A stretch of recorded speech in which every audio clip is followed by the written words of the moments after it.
უმძიმესი დანაშაული ქვეყნისა და მოსახლეობის წინაშე. ასე აფასებს პრემიერი 2007 წლის 7 ნოემბერს განვითარებულ მოვლენებს და ამბობს, რომ ხალხი ნაციონალურ მოძრაობას ჩადენილს არაპატიებს. ირაკლი ღარიბაშვილის თქმით, საქართველოს უახლეს ისტორიაში 7 ნოემბერი ერთ-ერთი ყველაზე სისხლიანი თარიღია. იგი აქციის დაშლის პარალელურად ტელეკომპანია იმედში შეჭრასაც იხსენებს და მომხდარს თავისუფალი სიტყვის ჩახშობის მცდელობას უწოდებს.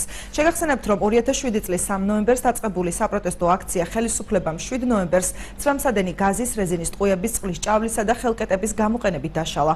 აქციის ორგანიზატორები პრეზიდენტ მიხეილ სააკაშვილის გადადგომას მოითხოვდნენ. იმავე დღეს სპეცრაზმი ტელეკომპანია იმედში და ტელეარხ 25-ში შეიჭრა. რა ეტაპზეა ტელეარხი 25-ის საქმის გამოძიება ჩვენთვის უცნობი დარჩა. საქართველოს პროკურატურაში დღეს განმარტებების გაკეთება არ ისურვეს. უწყების საზოგადოებასთან ურთიერთობის სამსახურში გვითხრეს, რომ პასუხისმგებელ პირს ისინი ვერ დაუკავშირდნენ. ეს არის კი სისხლიანი თარიღი ჩვენი ქვეყნის სახელმწიფოს უახლეს ისტორიაში. მაშინდელმა ხელისუფლებამ უმძიმეს დანაშაული ჩაიდინა საკუთარი ქვეყნის და ხალხის წინაშე.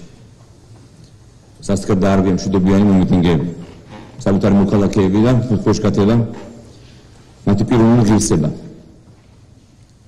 და დემოკრატიული სახელმწიფოს პრინციპები. ეს არის თარიღი, რომელსაც საქართველოს მოსახლეობა ყოფილ ხელისუფლებას, ნაციონალურ მოძრაობას არასოდეს არაპატიებს.